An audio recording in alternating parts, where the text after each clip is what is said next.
in a place touched by heaven, evil is being cast out.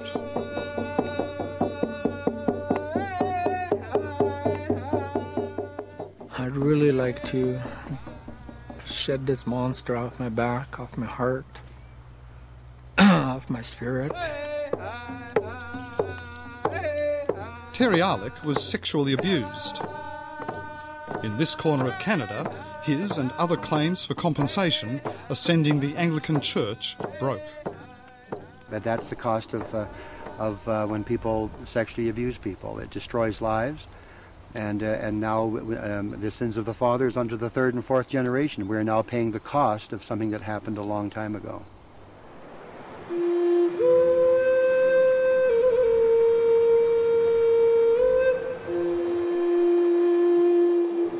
This is the town of Lytton, British Columbia. It's a postage stamp of a place, population 2,000. 1,600 of them are native Indians, living mainly on reserves around the town. Small it might be, but Little Lytton is exacting a major price for events which occurred here 30 and more years ago. There hasn't been one household, one family that has been spared. Every single person has been affected by residential school. This is a gathering place for our people. Ruby Dunstan has heard all the stories. She's a former chief of Lytton's Indian community. She, like most here, was taken from her family to the now notorious St. George's Residential School.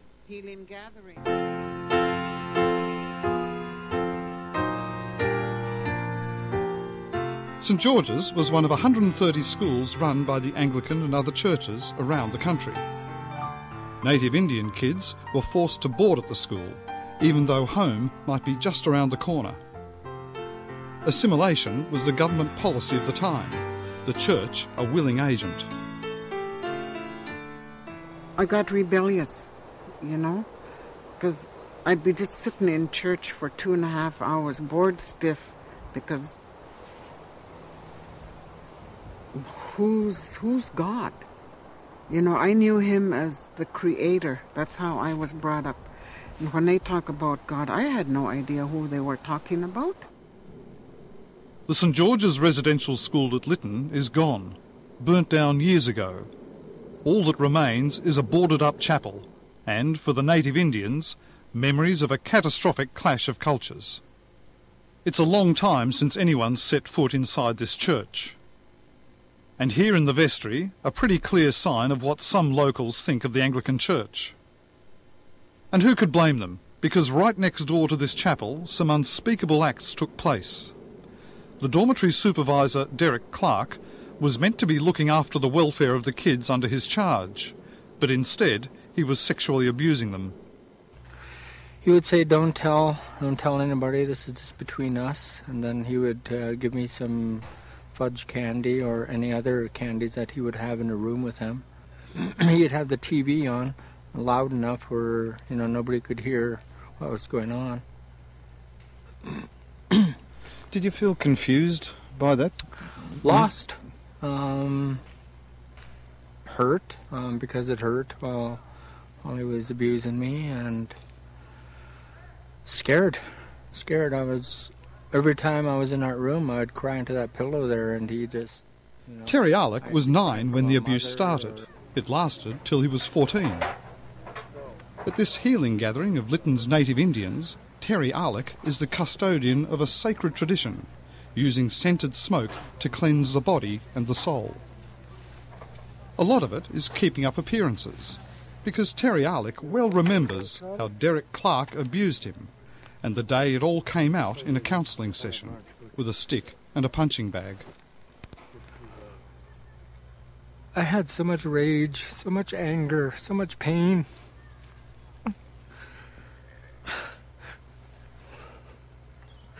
A lot of hurt.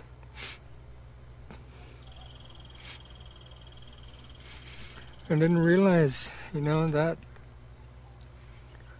it hurt me that bad. That much, and that sexual abuse controlled my whole life. In my relationships that I had, And I just beat that bag until I couldn't walk.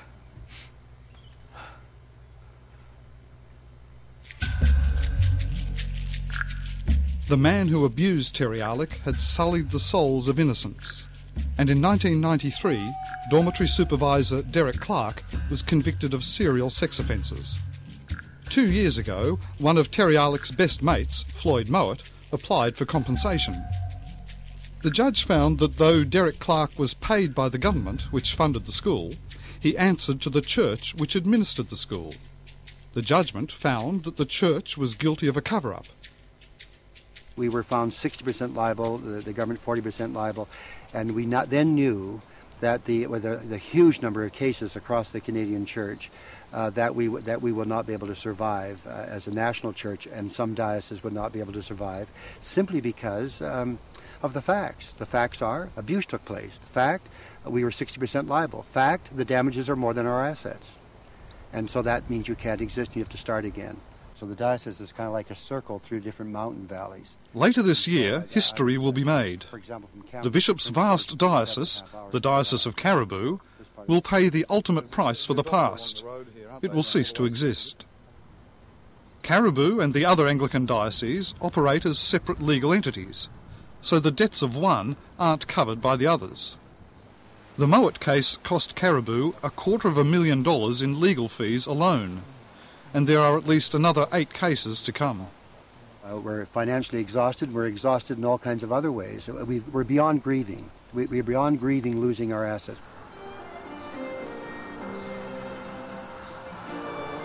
Sunday morning, St Paul's Anglican Cathedral in Kamloops, Diocese of Caribou. Here, the cost of paying for the past threatens the sacred traditions of others. This church, like the rest in the diocese, is slated to go in any fire sale. But the church's words of regret and its cries of poverty are scorned in Lytton. I don't believe that the Anglican Church is going broke. Our people say when they hear that the church is going broke, they say, well, why don't they melt all the candlesticks, those golden candlestick holders or whatever you call them, and all the collection plates. Why don't they melt that? Ruby Dunstan might be right. The Anglicans have legal advice which says they can't sell their churches because they're held in sacred trust. It will take a court case to sort out who really owns them. But can you see why the Ruby Dunstans of the world would be pretty cynical about the church? Absolutely, and I totally understand that, because people believe that we're hiding our assets. There's part of me that would just like to just say, take it all, but I can't.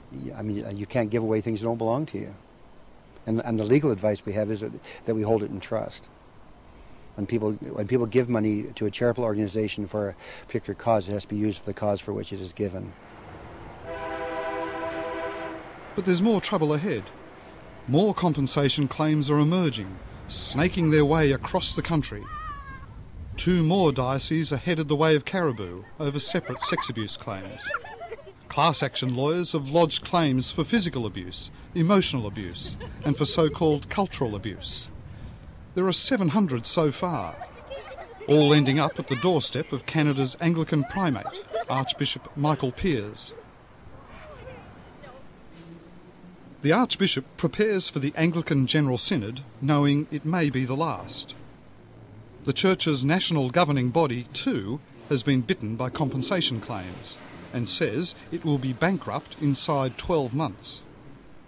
Because I take the very long view of things, I live at a certain moment in the life of the world and the Church, and my moment will pass, and what I want is that it will be seen to have been a moment that contributed to healing, both in the Church, but also in Canada as a country.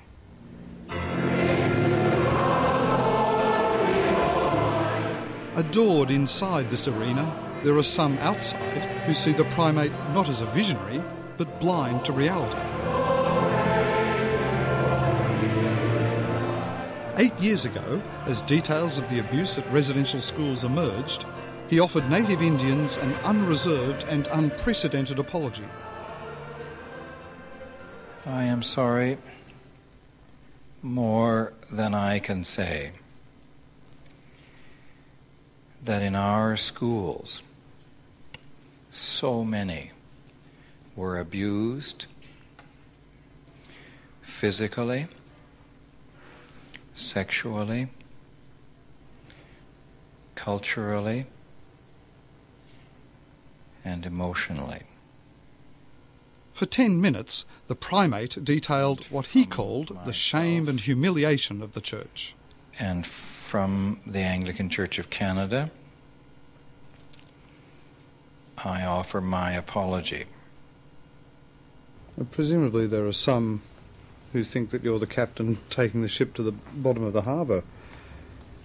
I think there are some who feel that way, and I think a lot of that arises from some ideas about the perils of apologizing, which have turned out, in fact, not to be the case, at least not legally the case. Their apologies, not just the primate's One Anglican who certainly does feel that is Ian Hunter. I mean, I often say that seldom do a group of bishops meet together without an apology issuing forth over this. It's very critical. Mr. Hunter is Emeritus Professor of Law at the University of Western Ontario. He's an Anglican, and his church is part of a diocese which is the subject of a $2.4 billion class action. Is it your view that this apology has made the church's position in court untenable? Yes, completely untenable. I've often said that, I mean, if I were counsel for the plaintiffs in any of these lawsuits, I wouldn't bother calling any of the alleged victims. I'd simply call the primate, Michael Piers, and ask him, did you make such and such a statement on September 1993, comparing it to the dropping of the atomic bomb on Hiroshima? Yes, I did. Have you since said that it's the worst tragedy, cultural genocide? Yes, I did. What other witnesses do you need? Was there no fear that the words of that apology might then be turned back against you, that it might form the basis of an irresistible tide of compensation? At the time the decision was made to apologize, that the council made the decision to apologize, this certainly was a consideration. What we felt then was that we didn't know what the implications of that were. What we've learned since is that in legal terms there is no implication in terms of compensation. We didn't know that at the time, but when you know it's the right thing to do, you take that path.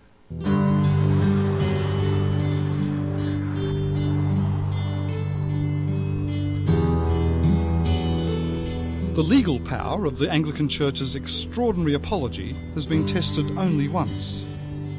That was in the case of Floyd Mowat, who was sexually abused at St George's Residential School in Lytton.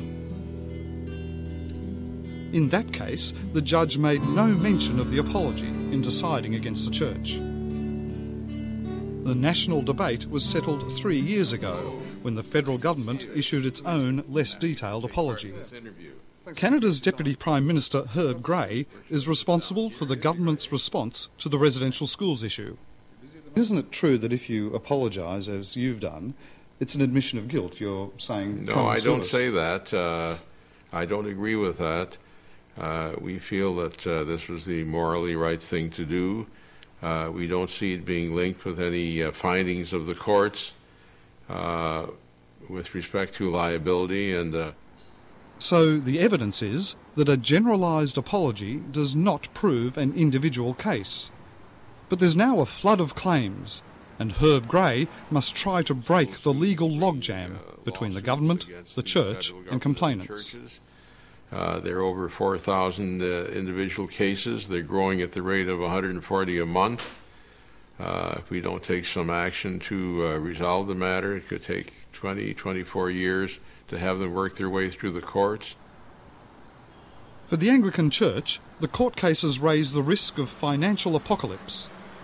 Some of the church's social programs have already been cut. The Synod's Toronto headquarters is set to be sold soon, and they're demanding that the federal government come up with an overall settlement package to take the courts out of the equation. It's not compensation that we're opposed to. Compensation is where we would like to be. Litigation is where we are, at 98% of our costs. In most cases before the courts, it's the federal government being sued. But the government has taken out cross-claims against the church which ran the schools. As a result, there's an almighty battle between church and state. There is also another face of government, which is the Department of Justice, whose mandate is to protect the government against all comers. And that means Aboriginal people, it means churches, it means anybody. And to pursue an aggressive policy which says, we're not sitting there waiting for you to come to us, we're coming to you, and we're taking you on. Well, the issue is what's fair to all concerned, including the claimants who feel that there is a responsibility of church organizations and their former employees, and the view of Canadians who may feel that if there's a shared responsibility, that should be recognized in any overall settlement, and that's what we're discussing.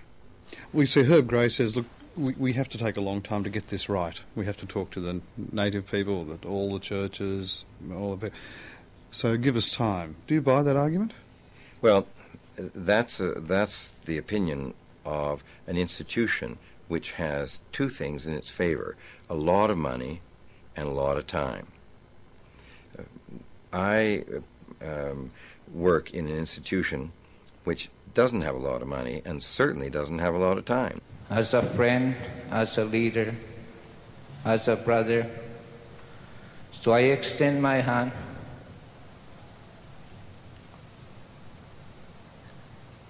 In the Anglican Church's version of reality, there will one day be full reconciliation with native Indians hurt by the residential schools. Some have stayed with the church and forgiven it. Others, though, never will, despite the hugs and despite the biggest apology in the world. Because how can I forgive when I can't forget what they did? Maybe on my deathbed I'll forgive. I don't know. I don't know that. But knowing the kind of person I am, I'll probably get to heaven and kick ass up there.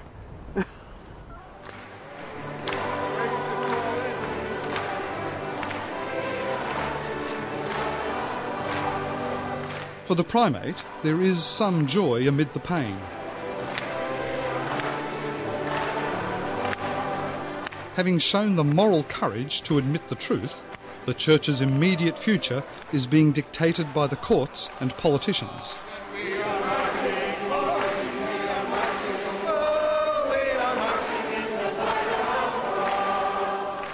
But the Anglican primate is confident his institution will emerge the stronger for it. We really are in for the long haul. And on the long haul, a century from now, this will have been a difficult time, discreditable to the Church in a number of ways. But not in every way. It has forced us to rise to some potential that we might not have thought existed within us around issues of apology and forgiveness, healing and reconciliation, so that our long future will be the best it can be, given our checkered past and our perilous future.